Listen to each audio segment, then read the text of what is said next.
Mo I'm going Hijab to mute. says, "Yep, okay, but we're gonna start. We're already started here, Oh, okay. No, I was just going to tell you I was going to mute myself. ladies and Just send gentlemen." out. He's gonna mute himself, but I'm still gonna do the poem. You do your thing. Mo Hijab says, "Fight the Christians and Jews." The Christians and Jews say he don't mean it, but what Mo Hijab says, the Quran says too. It's about time the infidels seen it. That was a little southern lingo there for you. Seen it there at the end. But ladies and gentlemen, welcome back yet again to This Week in Jihad. There's always more jihad, and so there's always more this week in jihad. And we have with us the astounding, the amazing, the peerless, and the fearless Dr. David Wood. David, are you still muted? Yeah, I unmuted myself just to say I hereby apologize for the first time ever of interrupting the poem. Well, the poem, it still shines forth in its glory among all other verbiage because there's no way to make one like it, you know. I just want to say if this were my channel and I had done that to me, I would demand that I be publicly flogged for interrupting the poem. Publicly flogged, ladies and gentlemen. Well, we'll have to call Mo Hijab for that. Anyway, I'm not sure. He might enjoy that too much. I'm not sure he's the guy I would want for that job, David. Maybe the Taliban. They would be more even-handed. I just saw, I haven't watched it yet, but Mohammed Hijab announced that he's in some new drama series or something. So that'd be good. He's in a drama series. Is Yeah, it? I haven't seen it. I haven't seen it. I just looked at the title, but its title says, announcement. About to be in a new drama series. But yeah, this should be awesome. Islamicize me Ju- too? no, probably like Jew Hunter or something like that. That's right. I can't wait. All right. There's serious business here, David. It's very serious business. Let's see. I barely know where to begin. I actually had an idea of where to begin, and now I've forgotten it. So we're just gonna oh, you know what it is?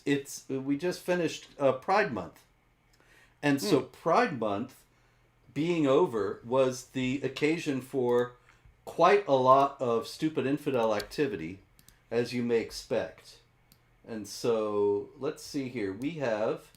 These are the marchers at the Toronto Dyke March. There they are, the Dykes, and they are marching. And as they were marching, what do you think they were chanting, David? I'm going to have to go with either Free Palestine or From the River to the Sea. From the river to the sea. That is correct.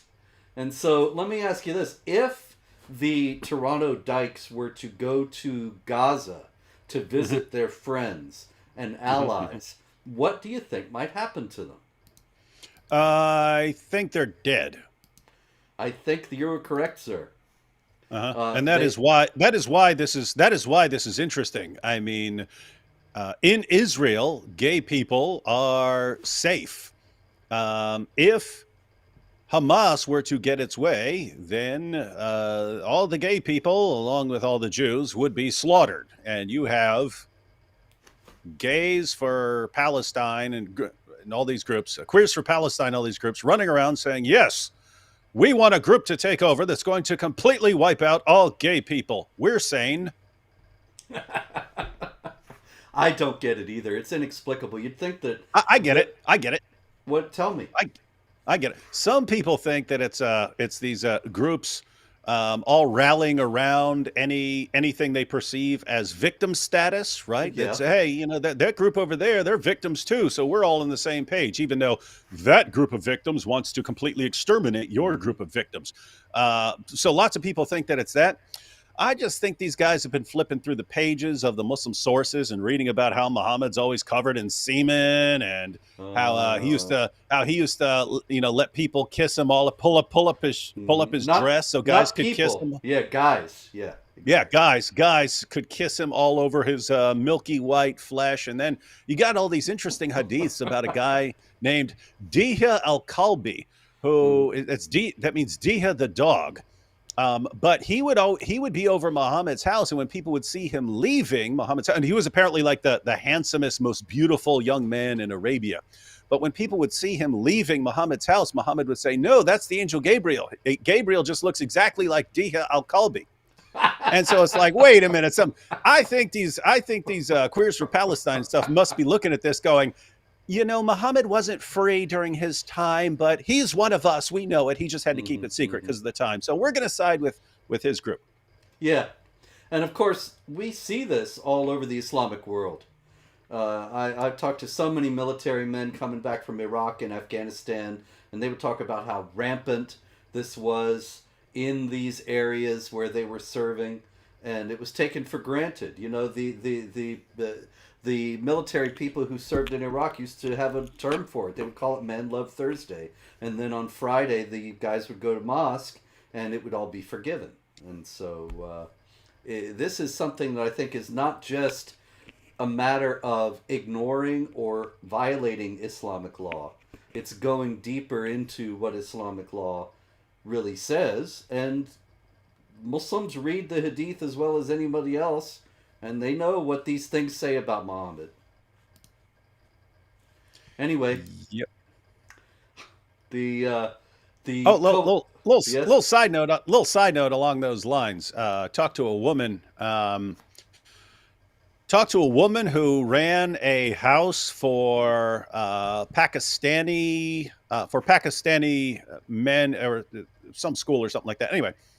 She said that she got to the point where she could actually just sit around and have discussions with them. She's a older woman, having discussions with these Pakistani men who came to the U.S. from Pakistan and so on. Anyway, she eventually got to the point where she could have discussions with them and like find out about their lives and so on. Anyway, over a period of time, she finds out all these guys had been repeatedly molested by grown men when they were children, and that these guys view it as just a completely normal part of life. And so she said she's asking them questions and so on, and she finds out over time that they don't view that as gay. As long as it's a boy without a beard, as long as he's young and doesn't have a beard, they don't view you as gay for having sex with the young guy who doesn't have a beard. And as long as you get married and have children, and you're not like in the West where they say, oh, this is a lifestyle and this is something that forms my identity and all that business. It's as long as you are perpetuating the growth of the ummah, then you're fine. Mm-hmm. All right, but we do have cracks in the alliance, David. In New York City, we had the pro-Hamas protesters. First, they destroyed floats at the Pride Parade, and then they got down in front of it, as you can see here, and blocked the way. And so here are all the happy leftists there ready to see the Pride Parade, and all they get to see are the pro-Hamas people holding the Palestine flag. What do you think Queers for Palestine is going to do in such a situation? I think they're going to remain completely loyal to Islam and to Hamas. I don't think they're going to. If you haven't learned the lesson by now, by the way, isn't this like the weirdest alliance you can even imagine? Well, I mean, you can't imagine a stranger alliance than this. You've got this group and you've got this group that ultimately wants to completely exterminate this group, and this group remains completely loyal to the ones who want to exterminate them. I mean, this would actually be like during World War II, like Jews for Nazis, Jews for Hitler, or something like that. That's what it would be like. Yep, absolutely. And I think that well, let me ask you, do you think that at least in part it could be that they believe their own nonsense? And they think, well, there are a few extremists who might throw gays off buildings, but really, when you get down to it, they love us and will coexist.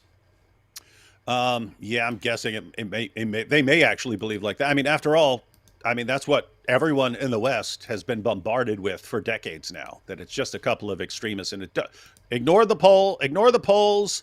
Ignore the research that shows that massive numbers of people in the ordinary, regular Muslim population believe these things. We'll just say it's a few extremists. And so, Mm-hmm. Yeah, so if you hear that all your life, you never hear anything else, and the people who tell you anything else are smeared and vilified as Islamophobes and racists, then maybe you're going to believe it. And you think, well, and go ahead.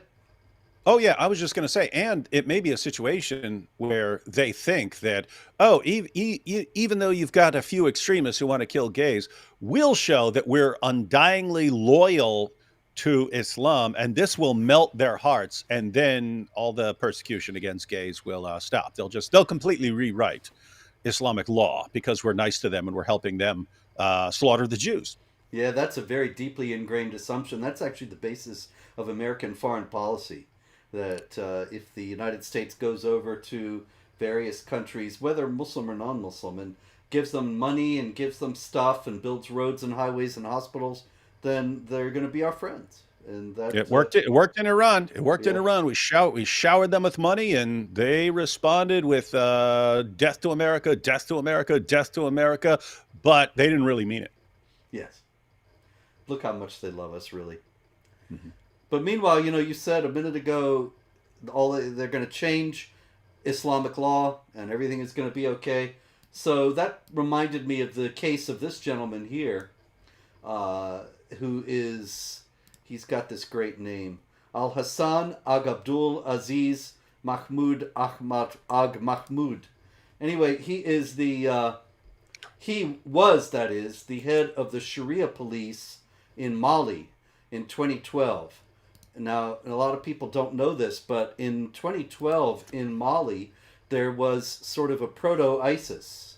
ISIS, in its heyday in 2015 and 16, controlled a territory in Iraq and Syria larger than Great Britain.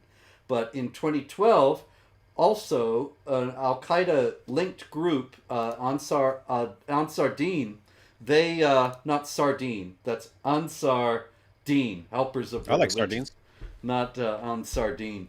But they controlled a large expanse of Mali and imposed Sharia there.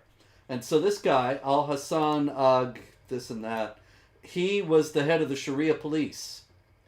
And he was just now, because these things go so slowly, he was just now convicted of subjecting women to rape, forced marriage, and sexual slavery. Now, the guy was a Sharia cop, David. Mm-hmm. Surely he must have misunderstood Islam. Am I right? Yeah, and he misunderstood it in exactly the same way so many other Sharia experts have completely misunderstood it for 14 centuries. The most misunderstood religion, which is weird because Allah brags throughout the Quran that his revelations are perfectly clear, and yet everyone keeps completely misunderstanding them in exactly the same way. That's weird. But this does raise, I mean, this is a question I've raised to Muslims many times over the years. What's the difference? Practically speaking, what's the difference between a religion that actually calls for jihad and taking sex slaves and all these things? What's the difference between a religion that actually calls for those things and a religion that is so hopelessly confusing that it really, really sounds like it's calling for jihad and taking sex slaves and all these things, even though Allah means the opposite of what he actually says? So in other words, what's the difference between a religion that actually calls for all these horrible things and a religion that isn't really calling for these things? It just really sounds like it is so that people keep doing it. Practically speaking, what's the difference? And I can't think of one. It's the exact same result. So whether Allah really meant it when he said wage jihad and take sex slaves and so on, whether he really meant it or he meant the opposite, he was off his meds and his Tourette's kicked in and he couldn't control what he was saying. Even if it's that, it's the exact same. We're in the exact same situation of having to deal with the giant mess. Yep. You are correct, sir, but there's still always people who always have hope, David. And here are some of them. This is the staff of CNN Arabic and UN Women in Arab States.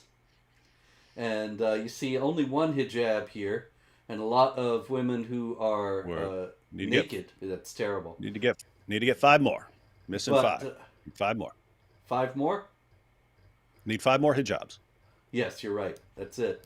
I But will Photoshop that for you later, Robert. I'll take care of it. they are renewing their partnership. They are at this picture taking. They are signing, you see, a memorandum of understanding to renew their partnership in 2022 that started in 2022. This is once again CNN Arabic and UN Women in the Arab States. And their partnership is designed to accelerate gender balance, financial inclusion, and female employment throughout the Arab states through 2026. And so, in pursuit of that, they are starting what they call 16 days of activism against gender-based violence. Now, mind you, this is in Arab Muslim countries. So, what do you predict in terms of the success of this initiative? I would hope they'd be successful, but good luck with that, ladies. I mean, to be fair,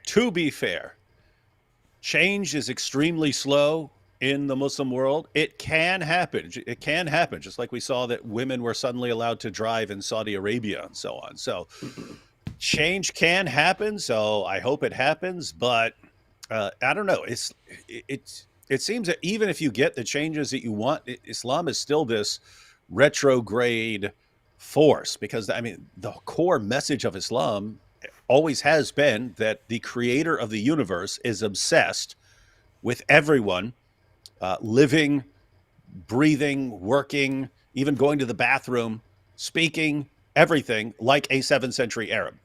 That's what the creator of the universe wants you to do. He wants you to live like a 7th century Arab. So any progress you make, there's always that pullback, which ultimately destroys it. We saw it. There were brief periods where science would take off in the Muslim world. Islam would suffocate it. There are periods when philosophy would take off in the Muslim world. Islam would suffocate it, because the message is always just, hey, bring it back to the 7th century. Mm-hmm. Bring it back to the pure Islam. Otherwise, any natural disaster, any economic or military or political setback can be attributed to discarding Islam, and then the remedy, of course, is more Islam. Yeah, right, that's exactly what would happen. Like, if these ladies were entirely successful and they just changed the status of women in the Muslim world, and then 5 months from now there's a big earthquake. You see, it's because of these women. Let's crush them. Exactly. All right, we had this happen in Germany this past week, David, a tragic story. This is, what's his name? Philippos Chanis, and he is a Greek-German, of Greek-German descent or lineage. He was murdered in Germany recently because he was set upon by a Muslim mob. They attacked him because, as you can see in this photo, he is wearing a cross. And so he was beaten to death by a Muslim mob for wearing a cross. Now, why would wearing a cross set off a mob of Muslims in Germany? It just seems that places like Germany import massive numbers of people who have zero respect for German law and believe that as long as they're there, they get to impose Sharia on people. Indeed. And so Sharia hates the cross because Jesus did not die on the cross, and Muhammad predicts in the Hadith that Jesus will come back and break the cross because it's an insult to think that he would allow his prophet to be humiliated in this way. So here's this fellow wearing a cross, and that is an affront to Islam. And so he has to be killed. It's useful to keep in mind incidents of that kind, actually, when you think about the CNN United Nations initiative in the Muslim world that we were just talking about.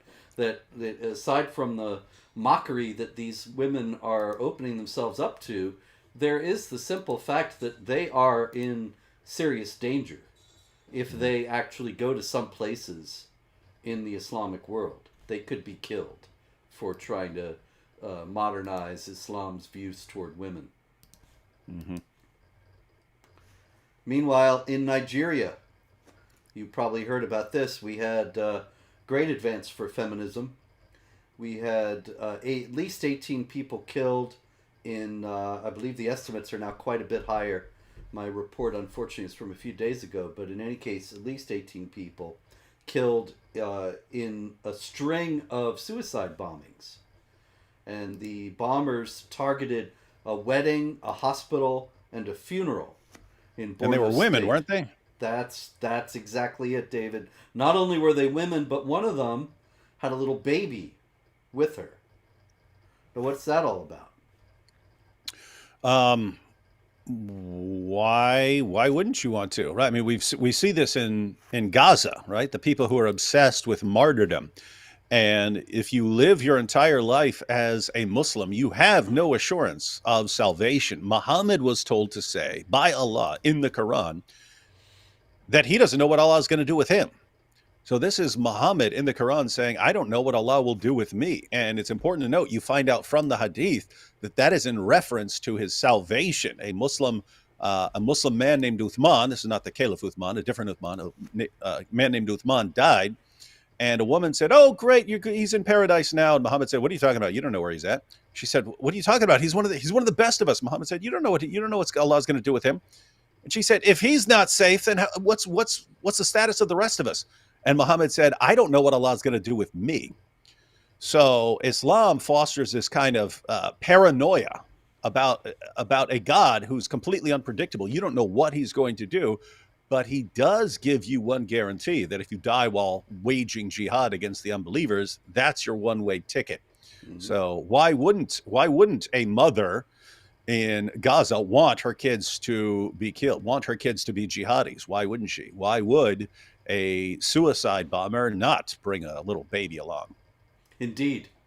And so the baby gets a one-way ticket along with the mother to paradise. In a similar vein, David, we had a rape case in France. And in this case, the rapists, they were originally reported as attacking this 12-year-old Jewish girl because she said bad things about Palestine. Whether that's true or not, we don't know. That's just what they said. Now, later on, it came out that before they let her leave after this gang rape, this 12-year-old girl, they made her swear on Allah not to say anything. And they asked her, I know you're not Muslim, so what religion are you? And she was Jewish. When they learned this, they tried to convert her to Islam. Now, a lot of people in the West just have no idea. They cannot understand in the slightest degree why somebody would rape someone and then try to convert them to their religion. And these people are crazy, right? Or is there some other explanation? No, I mean, that's kind of the message of Islam. We're going to keep slaughtering you, slaughtering your men, raping your women, and so on until you all convert. And so if you want to end the killing and the raping and so on, just convert.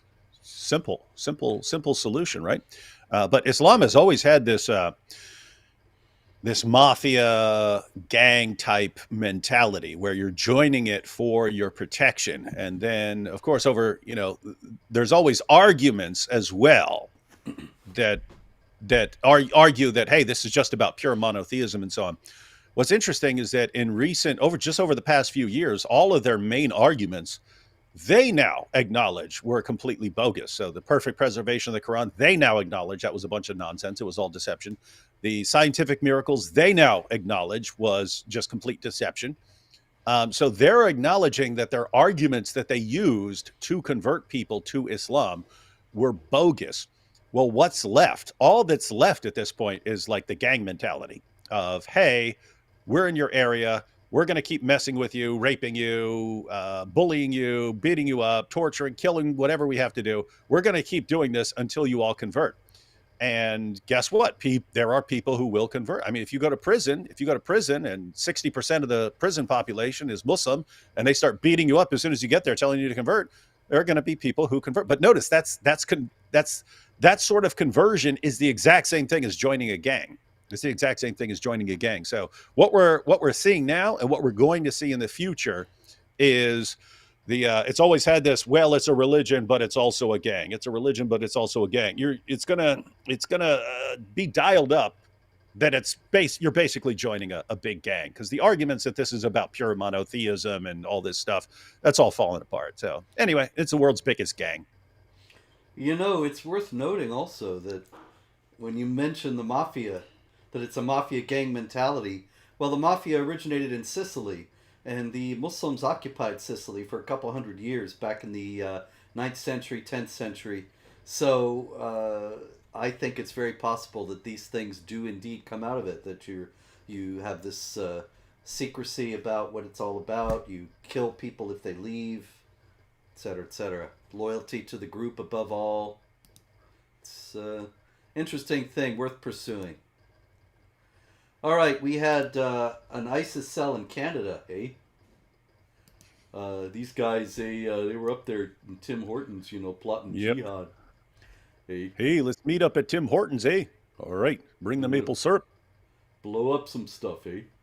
And so this Canadian group of jihadis, you see the middle guy, he's a convert. I think you can tell because he's a bit of a ginger type, looks like. And in any case, he was part of the gang.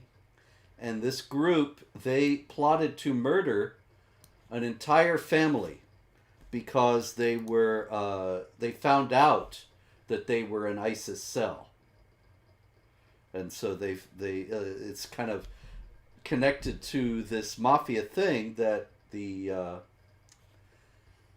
somebody finds out about you, you take care of the problem, you murder them. And so they actually went on a shooting spree at this takeout restaurant, Chicken Land, in Mississauga, Ontario, outside of Toronto. But they did not. They targeted the whole family. I don't believe they killed the whole family.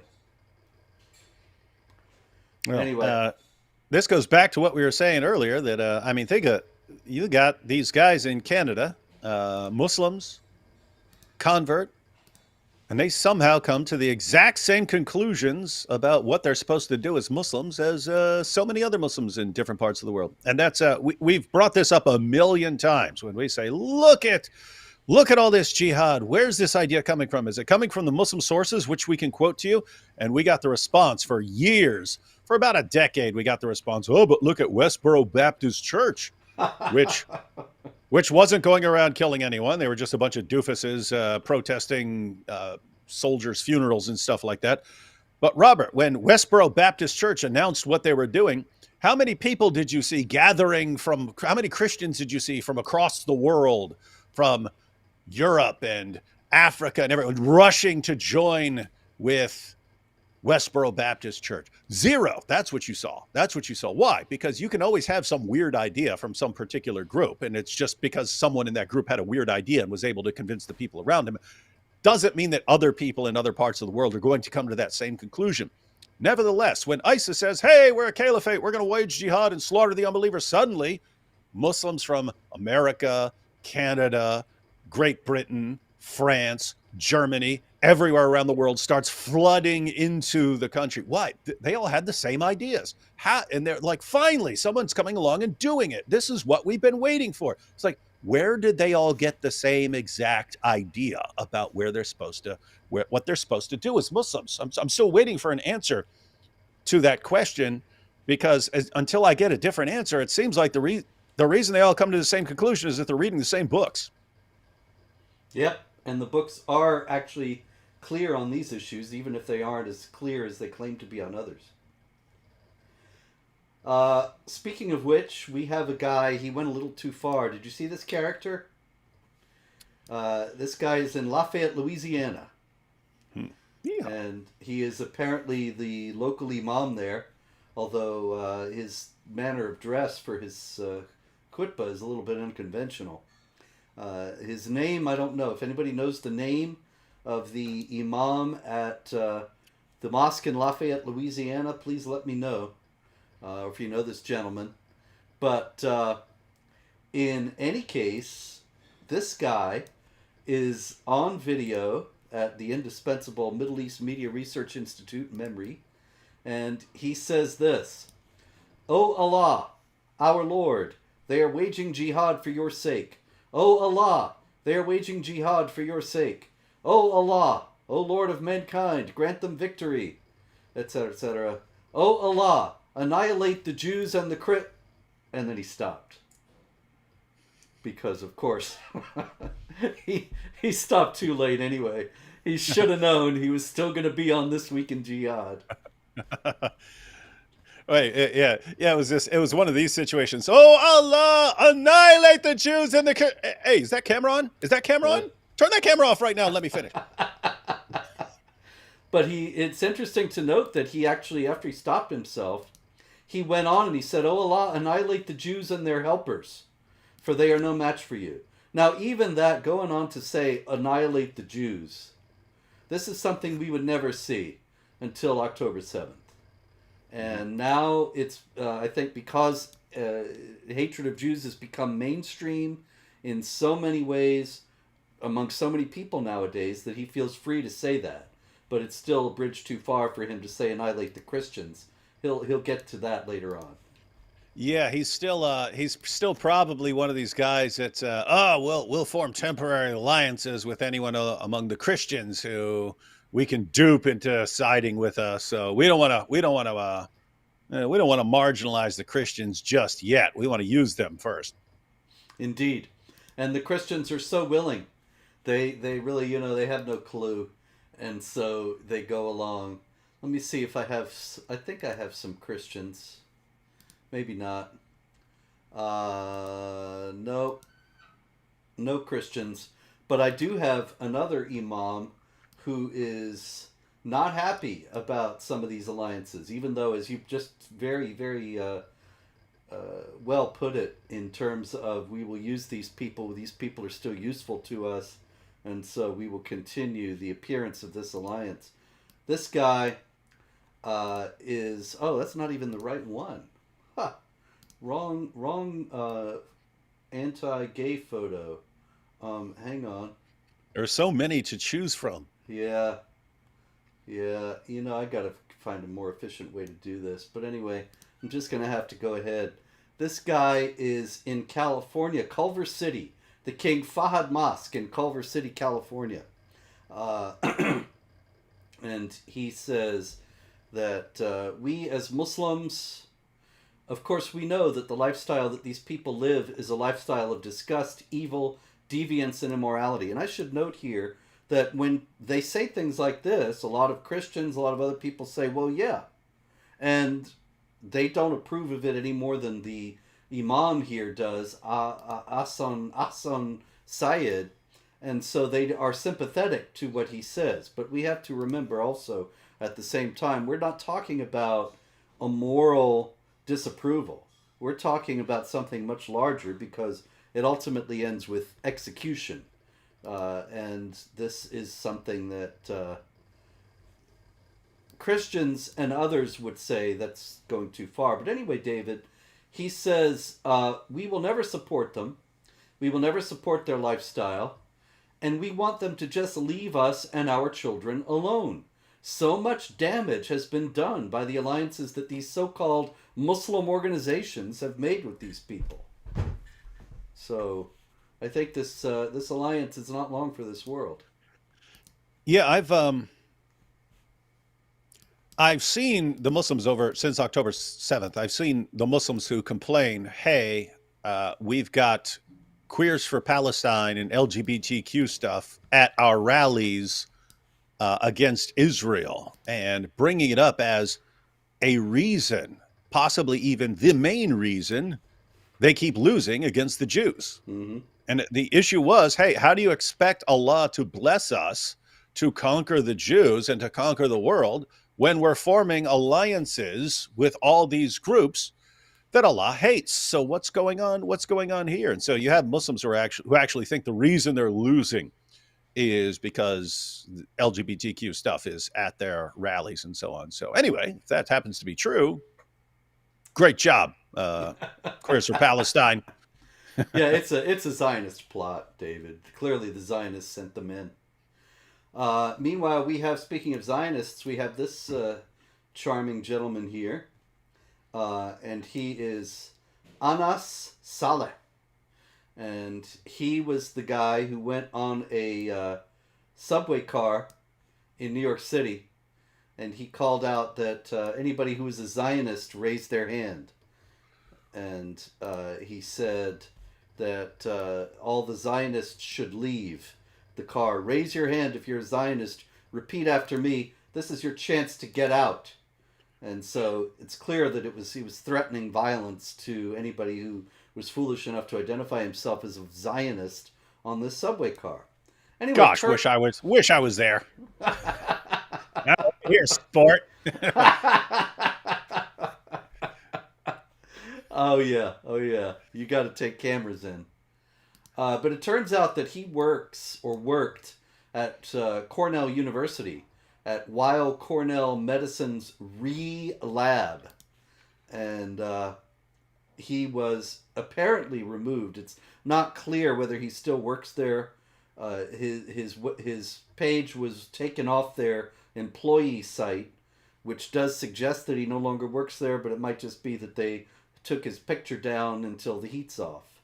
In any case, Robert Harrington, the dean of Weill Cornell Medicine, he issued a statement, and he said, "We condemn anti-Semitism in the strongest possible terms.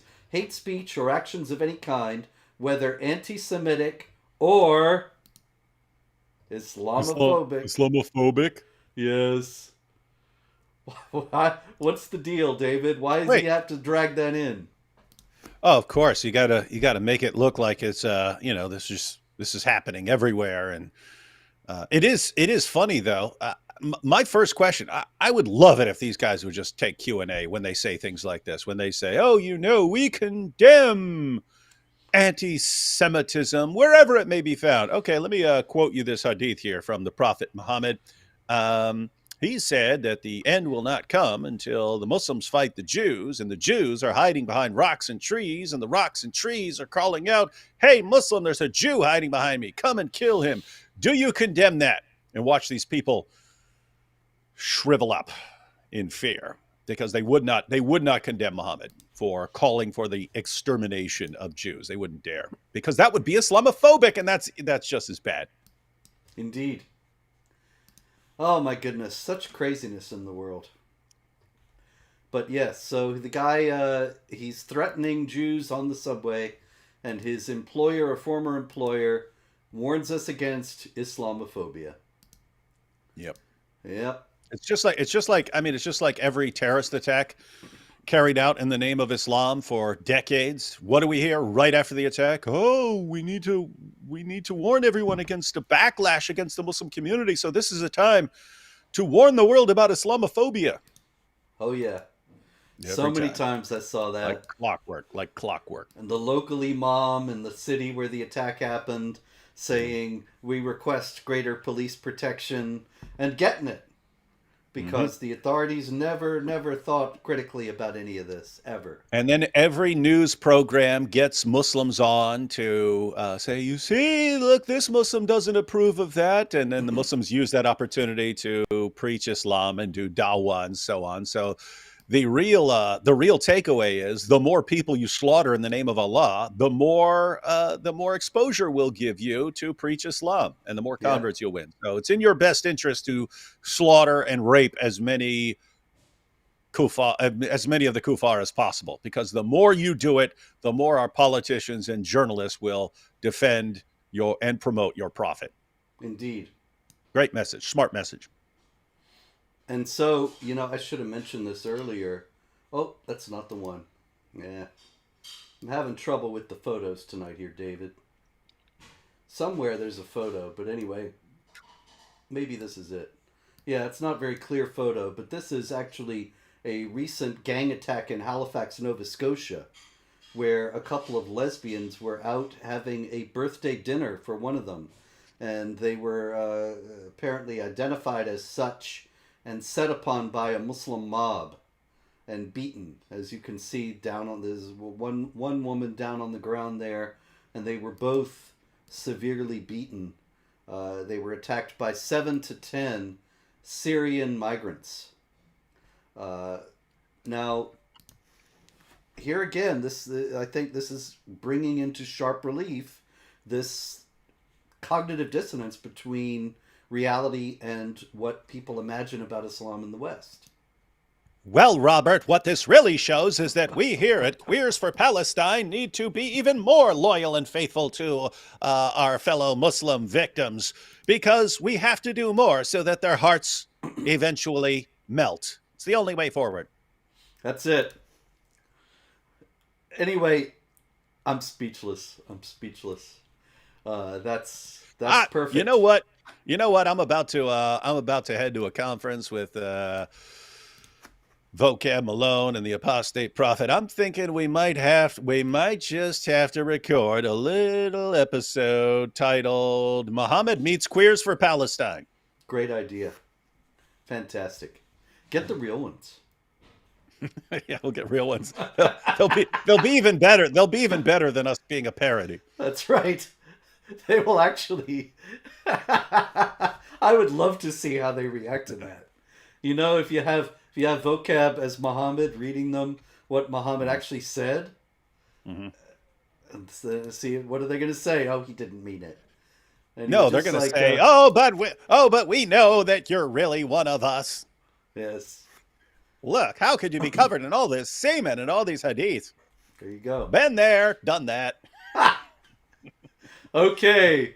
Moving right along, we got Pakistan here, David. Now, this actually reminded me, when I saw this story, of something you have said several times on other shows, that when we have the rape gangs in Britain and elsewhere, for that matter, and they are prosecuted, they're never remorseful. And you have noted that, of course, they're not remorseful because they're carrying out the commands of Allah. And this is why it's something that is taken for granted as being something that's good. There's nothing wrong with it. And so you have fathers and sons taking part, and they call their cousins and so on. And everybody is joining in, and nobody thinks, this is this terrible thing. So this is actually a different story that I thought was quite similar, in the sense that it's not about the rape gangs, but it's the same phenomenon. What we have here is this is a story out of Pakistan, and in Punjab, a teenager stabbed to death a 55-year-old man who he accused of speaking ill of the companions of Muhammad. So this was a Sunni Shiite thing, because the companions of Muhammad are those that the Shiites disapprove of, because they passed over Ali several times and didn't make him caliph after Muhammad died. And so often you find Shia disparaging Aisha and Abu Bakr and Umar and Uthman and others, saying that they were essentially apostates for passing over the man who Muhammad supposedly chose to be his successor. So anyway, the point being that this Shiite man apparently, supposedly, blasphemed against the companions of Muhammad, and the teenager stabs him to death. But it came to light that his father, the teenager's father, is an imam, a Sunni imam, and he incited the son to kill the Shiite. Didn't he think it was terrible to incite his son to murder? How old did you say the kid was? A teenager, it says. It doesn't. I don't think it gives his exact age. Oh no, yeah, 14. He's 14. Oh, yeah. That's one of those situations, Robert. Very familiar with that situation. If you want a crime to be committed, you can always get a younger person to do it for you, because they'll be treated with more leniency. In other words, if you want to go kill someone, and you'll get in trouble for it, but if you send in your 14-year-old son to do it, he's going to get a slap on the wrist because he's only 14. Then you have him do it for you. And why wouldn't you? I mean, this is if something happens to him, he'll be blessed by Allah for what he's done. But let me go ahead and say here, to any Sunnis who are watching, Abu Bakr's a dumb loser. So's Umar. So is Uthman. Bunch of dumb, stupid losers supporting the most obvious false prophet in history. What kind of waste of life are you when you dedicate your entire life to serving the most obvious false prophet in history? Now, come get me. Bring an army. Don't bring some 14-year-old because he'll lose. I love it. Let's see. Once again, I don't want to waste a lot of time here trying to find pictures that I have poorly organized, but goodness. I have this story, this very interesting story out of Hezbollah. And Hezbollah's foreign relations minister, Khalil Rizk, he says that the Jews have religious worship. But today in Israel, when a Jew is standing in front of the Wailing Wall, his worship instructs him to oppress people, to shed the blood of the Palestinians, and to drive these people out of Palestine. This is his worship. My worship tells me other things. It tells me to seek freedom and independence, to support the oppressed, and to stand by these nations, even if they do not follow the same religion as ours. Do you think he was totally on the level? On the level of either lying or stupid, yeah. Yeah, but also projecting, no? I mean, Yeah. the idea that his religion teaches him to respect people of other religions and so on, while the Jews' religion instructs him to oppress people and drive these people out of Palestine. I thought, well, I only know of one scripture that says drive them out from where they drove you out, and that's the Quran, chapter 2, verse 191.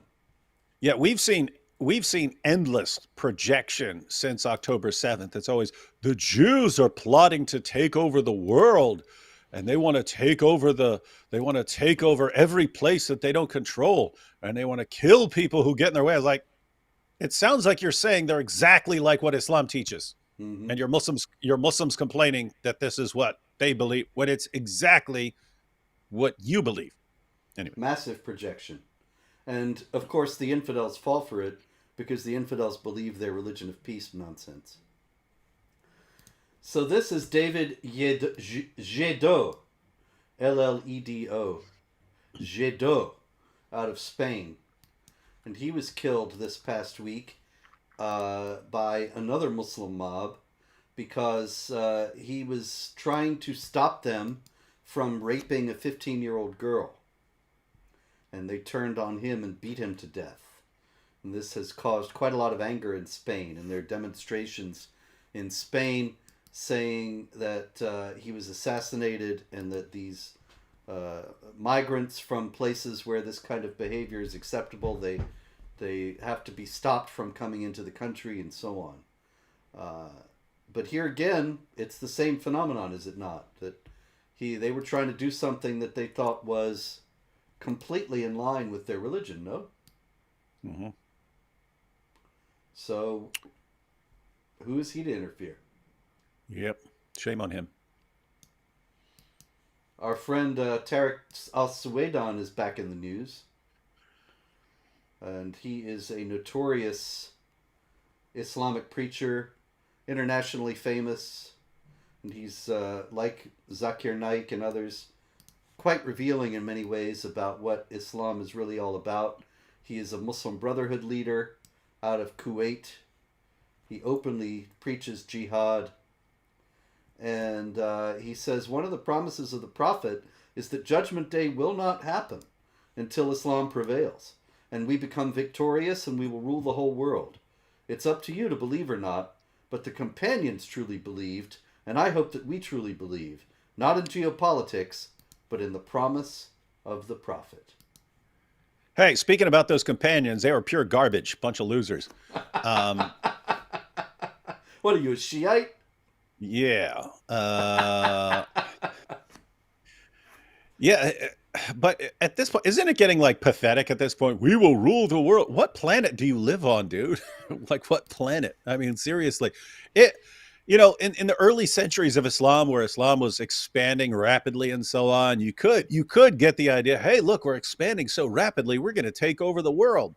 Eventually you got to Europe and Europeans drove you back. Eventually you got to India, and it worked for a while, but eventually it's not working out anymore. The expansion stopped, and then you eventually lost your caliphate. So you're talking 20th century, they lose their caliphate. They had a caliphate the entire time, and then all of a sudden they didn't even have a caliphate anymore. And they keep trying to bring back the caliphate, and then it crumbles and gets crushed every time. And now they're running around whining, "Oh, we're the victims. We're the victims. Let's become partners with the LGBTQ community. Yeah, we're going to take over the world." It's like a joke at this point. Like, guys, how do you plan on doing this? How could you possibly at this point think that you're going to take over the world? Well, one thing, David, though, really, I understand on the one hand because the Dawa's caving in, as you noted earlier. Islam is more vulnerable to challenge than it's ever been in history because of the internet, because of shows like this one, because of the other shows that you do, because of the books that I've written, because of the many efforts of many people who are exposing the howling falsity and evil of this thing. But also, in the West, you have so many idiots. It's easy, I think, for them to become confident and think, well, we're going to take over in the West. I mean, look at Britain. Yeah, but even that, I understand them getting the idea, like, oh, look how stupid these guys are. The more we kill and rape them, the more they support our religion. I get them wanting to take advantage of Western stupidity. The problem for them is the Western stupidity has its limits, and you've seen lots of people waking up in Europe. But the point is, even if Westerners remained as stupid as possible, Islam still doesn't win and take over the world. Every place they take over, they turn into a cesspool of inter-religious violence, slaughtering each other. Mm-hmm. Because they're broken into endless groups, and they all start killing and fighting each other. And so you could say, here, Muslims, take Germany. They'll ruin it. They'll ruin the entire place, turn it into a Sharia-compliant hellhole, and then everyone's going to have to flee Germany. I'm talking Muslims. Muslims will have to flee Germany, and they'll say, we're being persecuted by these other Muslims, and these other Muslims are ruining these things. We have to run. And so their only real hope of anything is not conquering the world. It's just ruining the world. It's just, hey, we're going to ruin everything. But okay, fine, but you're not ruling anything because you've become agents of chaos.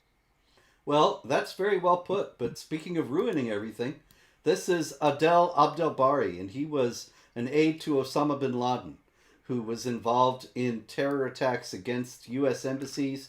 He served 20 years in prison, and he is now out of prison, and he's returned to Britain, where he is living in a taxpayer-funded residence. Must be nice. And he has said that he wants to mentor Muslim children. I bet he does. I bet he wants to do all kinds of things to Muslim children and non-Muslim children. Well, like his prophet. But he may well get to do that because the British authorities are so idiotic. And by the way, that's something we also used to point out a lot when we were talking about ISIS and so on. And you had all these people going from Canada and the US and Great Britain and France and Germany, and they all go down to fight for ISIS. And then ISIS loses, and all these people, they start coming back to their countries. And a lot of these people, their countries don't know exactly what they did. They know they went down and did something for ISIS. They don't know what they were doing down there. And so they charge them with providing material support to a terrorist organization or something like that. And they sentence them to like 7 years or 10 years or something like that. Guess what? Those people are coming home. Those people are being released. You have people who fought for ISIS walking the streets of Great Britain and the US and so on. And of course, people like this who they get sentenced for a while, they do 10 years, they do 20 years and so on. And then they're right back in society, having their way with little children. What could go wrong? Nothing. Absolutely nothing, Robert. And so there are just so many stupid infidels, David. These are not two of them, though. This is Sheikh Yusuf al-Qaradawi, of course, who died a few years ago, but before that he was the most influential, most widely known, most revered sheikh in the entire world. He wrote a book about what was forbidden and permitted in Islam that is still widely read. And he is with Sheikh Abdullah bin Baya, who is over on the left. Abdullah bin Baya he has been a preacher of jihad. He has said this, that jihad is the first meaning of jihad, he says, includes what is done by physical power, which is striving against people. This is the most widespread meaning. It is jihad against non-Muslims in the sense of fighting and engaging in war. That's Abdullah bin Baya. He was a close friend of Yusuf al-Qaradawi, who praised Hitler, who predicted the Muslim conquest of Europe, all these things. Now, why am I bringing out these people? Because the American Jewish Committee in September 2023, right before October 7th, gave its Human Dignity Award to Sheikh Abdullah bin Baya. Now, it just seems to me that this involves a massive case of willful ignorance, of a refusal to look at the record. Because it's not as if this guy's association with Qaradawi was secret, or his writings about violent jihad. But maybe they didn't think. Of course, they don't know that the jihad against Israel is a jihad. So they don't realize that any of that applies. Meanwhile, we have the Islamic Education Center in Maryland. And right after the president of Iran, Ibrahim Raisi, died in a plane crash recently, they had a memorial service for him in this Shiite mosque in Maryland. And so now people are saying, wait a minute, they had a memorial service for Raisi? Maybe we better look into their ties to the Islamic Republic of Iran. Why, this could be a matter of concern. But, what do you think, David? Do you think they have... Is it possible they could have ties to the Islamic Republic of Iran? Wait, I mean, there's some slim chance anything could be connected to anything else for all we know, Robert. But isn't that dude didn't they call him like the butcher of something? Or what did they call him? The butcher of Tehran, I believe. Oh, wow. Huh. You definitely want to celebrate him here in, what'd you say, Maryland? Maryland, yep. He went to war against his own people, killed many people after the Islamic Revolution. Anyway, there's no end to it, David. This is Suleiman Atayi, and he is seen there in the act. You see his knife there. He's the one who stabbed the Islam critic Michael Sturzenberger in Germany a few weeks ago, and he also stabbed a policeman in the neck, and the policeman later died. And now he is he's in a hospital, of all places, and the German authorities are baffled, David, because he is being nasty and mean to the hospital staff, and he shows no remorse for his attack. And they just can't understand this. Now, why would he show no remorse? Surely he should be full of remorse, no? That he actually killed a man? The only remorse that dude would have is not getting killed and dying while waging jihad. That's the only remorse. Other than that, he's proud of that. He's proud of what he did. I mean, he views himself as a massive success. I mean, he took out a German police officer. These guys love destabilizing governments in the places they go to. And so, I mean, he views himself as a hero. What would he have to be sad about? The real problem here is still, to this day, Westerners thinking that other people think like them. Yes, and it's as far as I can tell, that is the biggest problem in the world right now, is everyone thinking that everyone else is just going to naturally, by nature, think like them. And they keep screwing up based on that stupid idea. Indeed. And yet, the German authorities, their balloon never lands. They never get it. These things happen over and over, and they keep sending them to mental hospitals because they can't acknowledge that there's a jihad. So they have to classify it as something. And they send these guys to mental hospitals. Then they expect them to behave the way Westerners behave when they commit murders, and they don't, and they can't figure it out. I got to give you one more, David, before we go. I couldn't believe this one, but on the other hand, I could, because it's just so crazy. Sheikh Asif Ali was sentenced to life in prison in India for raping and murdering a 6-year-old girl. Now, raping and murdering a 6-year-old girl, you and I know in Islam, if she's a kuffar, that kind of thing, there's just not a big problem there.